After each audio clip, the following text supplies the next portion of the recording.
Salut, moi c'est Marjorie, j'ai 21 ans et je suis française.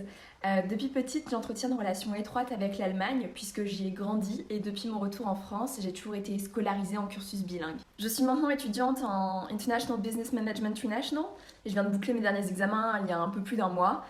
J'ai adoré ce programme parce qu'il m'a permis de jongler entre la France, l'Allemagne et la Suisse et de jongler entre trois langues. Ce que j'ai aussi beaucoup aimé, c'était la possibilité de combiner études et volontariat à travers le temps libre que j'avais chaque année entre les deux semestres. C'est lorsque j'avais 11 ans et que je voulais absolument avoir un iPod Touch que ma mère s'y est fermement opposée en me révélant que des enfants travaillaient dans des mines pour extraire des métaux. Depuis, je me suis toujours demandé, mais à quoi ressemble le destin d'autres enfants dans le monde? Lors de voyages, j'ai pu rencontrer des enfants qui travaillaient dans la culture de riz, par exemple en Asie du Sud-Est, ou bien des enfants qui travaillaient dans la vente de bouteilles d'eau sur les bords du Bosphore. Aujourd'hui encore, 150 000 enfants travaillent et la tranche d'âge la plus touchée est celle des 5 à 11 ans. Donc quelle est la solution à ce fléau? Avec cet objectif d'éducation en tête, pendant mes études, j'ai pu me rendre dans des ONG au Cambodge et au Liban. Au Cambodge, j'avais pu enseigner l'anglais à des enfants à l'école publique, mais aussi à l'école de l'ONG Dream Big Cambodia. Ma dernière expérience de volontariat a été au Liban en mars 2021 pour l'ONG Salam Al-Aidisi. Son objectif est de subvenir aux besoins des communautés vulnérables, mais aussi de créer des liens entre les communautés. La situation au Liban était déjà assez compliquée avant l'explosion du 4 août 2020. Depuis le début de la guerre en Syrie, des milliers de Syriens se sont réfugiés au Liban. Aujourd'hui, ils représentent un quart de la population.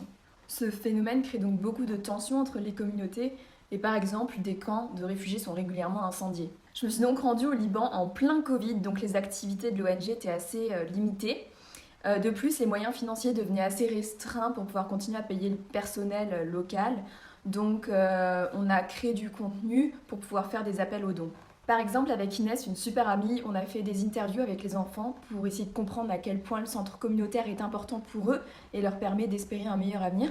Puis on a transmis tout le contenu sur les réseaux sociaux. J'ai aussi édité des photos comme celle que vous pouvez voir qui met en avant l'inégalité des chances entre les enfants. En parallèle, j'ai pu donner des cours d'anglais à deux femmes syriennes en visio. L'ONG leur a mis les moyens à disposition pour pouvoir continuer à suivre les cours malgré les restrictions du Covid. C'était impressionnant de voir à quel point elles arrivaient à rester concentrées malgré leurs enfants qui les sollicitaient constamment. Vous l'aurez compris, c'est pas facile de vivre H24 avec sa famille dans une même pièce. À côté de tout ça, on faisait des distributions alimentaires. Donc le travail consistait en la préparation de paniers alimentaires équilibrés pour les familles, avec des doses bien définies. Puis on allait tout déposer dans différents villages. C'était vraiment une chouette expérience qui m'a permis, malgré les restrictions du Covid, de rencontrer des familles, de discuter et de voir les conditions dans lesquelles elles vivaient. Mon objectif pour le futur est de réussir à combiner commerce et défense des droits des enfants. Prochainement, je vais commencer un stage et rédiger ma thèse de bachelor. Une fois que tout ça sera derrière moi, je retournerai au Liban, mais cette fois-ci pour une période plus longue.